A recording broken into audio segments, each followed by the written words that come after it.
Annie et Christophe se sont rencontrés à l'université et se sont mariés pendant leur 3e année. Les études de Annie ne se passaient pas bien. Elle y était allée uniquement parce que ses parents le lui avaient demandé.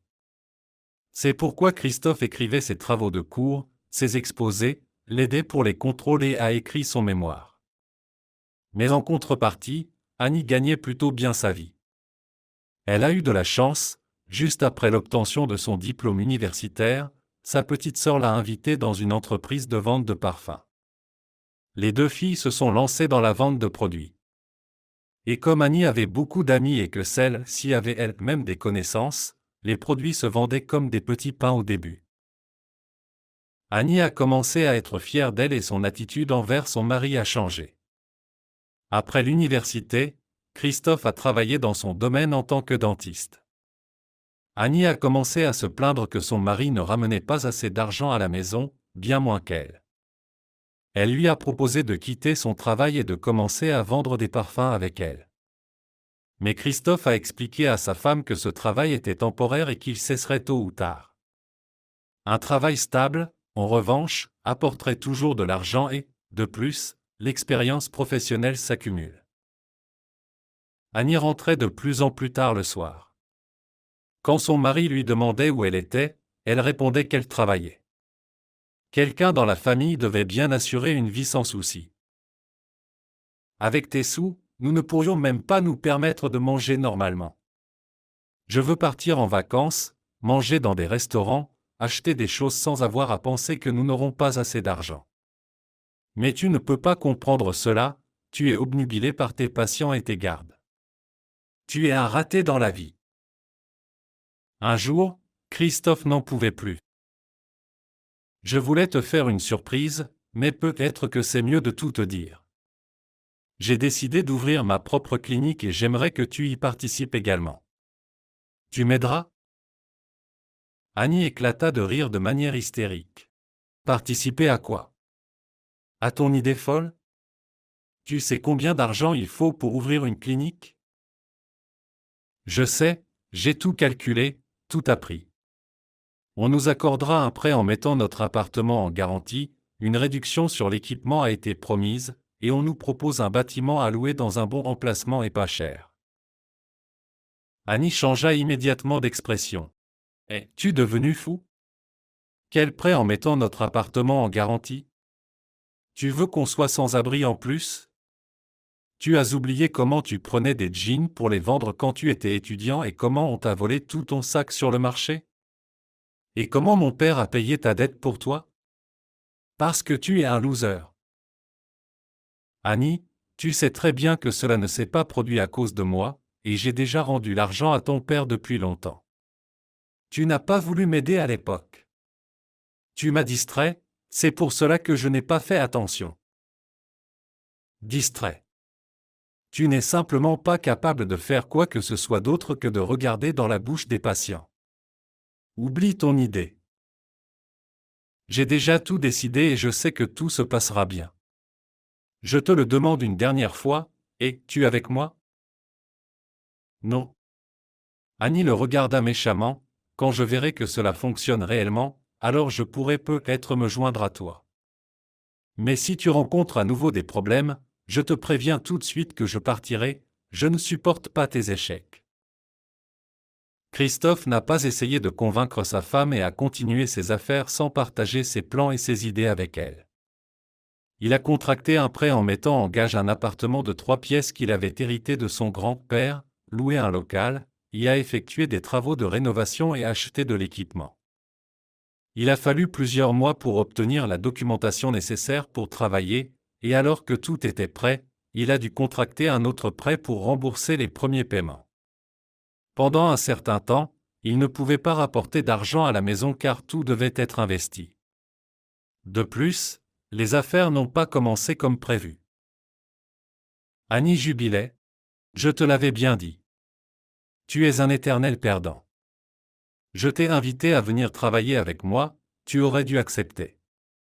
Maintenant, débrouille-toi avec tes problèmes, car j'ai perdu patience.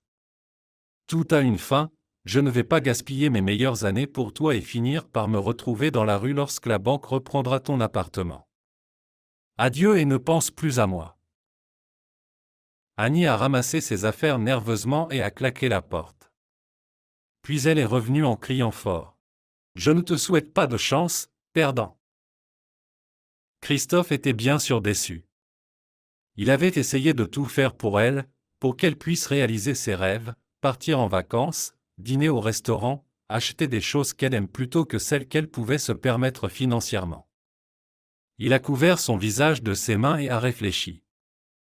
Maintenant, il n'avait plus aucune raison de continuer ce qu'il avait commencé, la motivation était partie. Mais il a décidé qu'il continuerait à développer ses projets de toute façon. Et quand Annie verrait son succès, elle reviendrait sûrement. Mais les affaires étaient loin d'être florissantes, Christophe manquait sa femme et essayait de la récupérer. Il l'appelait tous les soirs, promettait que les affaires allaient s'améliorer, qu'il avait seulement besoin de temps, il lui demandait son soutien. Mais chaque fois, elle répondait « Tu es un perdant. » Tout est dit. Et bientôt, Annie a même bloqué son numéro et a demandé le divorce. Et un jour, on a frappé à la porte du cabinet de Christophe. « Entrez. » Il n'était pas très heureux de voir la jeune fille timide qui demandait « Est-ce que je peux vous proposer une offre commerciale ?» Allez-y, il répondit paresseusement, surmontant l'envie de l'envoyer au diable. La jeune fille sortit une tablette de son sac et commença à parler discrètement. « Christophe, je m'appelle Nicole. »« Et alors ?» ironisa l'homme. La jeune fille le regarda interrogativement et, remarquant le désespoir et la douleur dans ses yeux, répondit calmement « Rien. » Elle sourit et un léger rougissement effleura ses joues.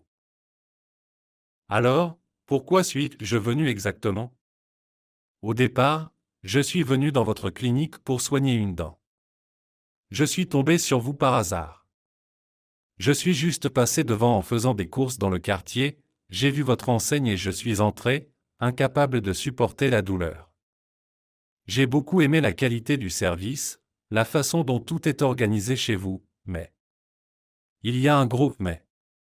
On ne peut pas ignorer qu'il n'y a pas de patients dans la clinique, ce qui est très triste. C'est pour cela que je suis venu, pour vous aider à attirer des clients. Et si nous travaillons ensemble, dans quelques mois, votre clinique deviendra la plus populaire. Christophe a regardé la fille d'un regard méfiant. Frêle, d'une apparence très attrayante, une frange amusante et des yeux enjoués. Elle ne ressemblait pas du tout à une femme d'affaires, mais il y avait des notes de confiance dans sa voix qui l'ont laissé perplexe. « Pourquoi devrais-je vous croire ?» demanda Christophe pensivement, et la fille se mit immédiatement à babiller en réponse, comme si elle attendait cette question et avait préparé sa réponse à l'avance. « Il y a plusieurs raisons. Vous ne perdez rien, c'est la première. Je travaille sans acompte et seulement après les premiers résultats positifs, vous commencerez à payer mes services. Deuxièmement, j'ai une formation médicale. D'ailleurs, j'ai aussi rêvé de devenir dentiste, mais j'ai compris que ce n'était pas pour moi. Cela signifie que je comprends les subtilités de l'affaire et que je ferai le travail avec qualité. Et troisièmement, mes services sont beaucoup moins chers que ceux de mes concurrents, car je travaille pour moi-même. Christophe a gardé une courte pause et a continué. Et que proposez-vous exactement ? Je propose une approche globale. Pour commencer, nous ferons le site web de votre clinique, car une entreprise sans site web est condamnée à l'échec. C'est le visage de toute entreprise, une représentation sur Internet sans laquelle même un projet valable ne survivra pas de nos jours. Après tout, les concurrents ne dorment pas. Ensuite, je commencerai à promouvoir votre entreprise avec mes méthodes secrètes. Si vous ne voyez pas les premiers fruits dans un mois, vous pouvez tranquillement m'envoyer au diable. N'est-ce pas ce que vous vouliez faire quand je suis entré ? Mais si les fruits apparaissent, alors nous commencerons à travailler ensemble de manière étroite. Christophe se sentit rougir d'embarras, ce qui trahissait sa gêne face au fait que la jeune femme avait lu dans ses pensées. Vous savez, je n'ai pas vraiment d'autre choix. Et je suis d'accord avec votre proposition sans hésitation. Parfait. La jeune femme sembla ne pas s'attendre à une autre réponse. Alors laissez-moi prendre les photos nécessaires, interviewer les employés et obtenir les informations dont j'ai besoin, y compris les prix et autres détails.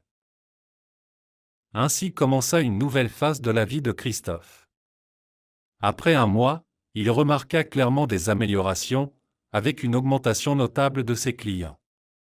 Un mois de plus et le site de sa clinique occupa toutes les positions de leader dans les moteurs de recherche, ce qui l'obligea à embaucher du personnel supplémentaire en urgence et à augmenter les heures de travail. Il devait communiquer de plus en plus souvent avec Nicole, et il l'aimait de plus en plus.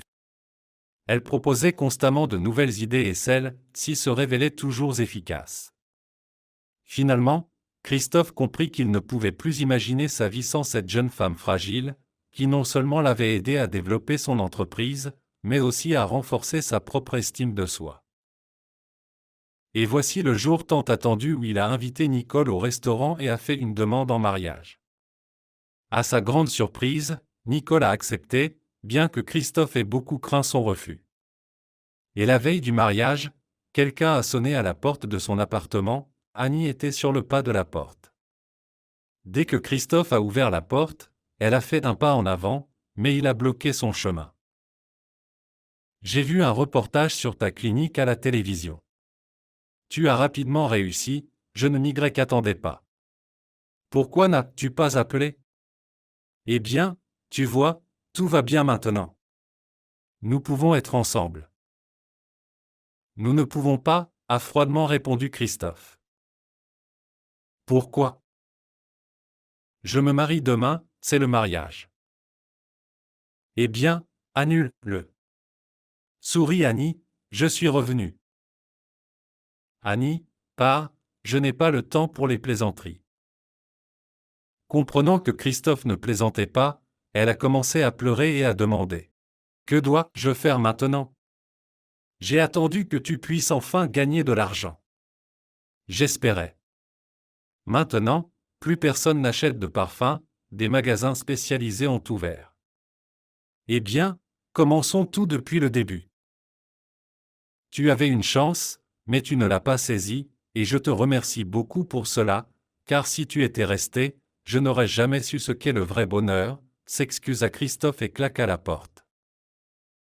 En revenant dans la pièce, il composa le numéro de Nicole. Je tiens à te remercier d'être dans ma vie et je te promets que tu ne le regretteras jamais.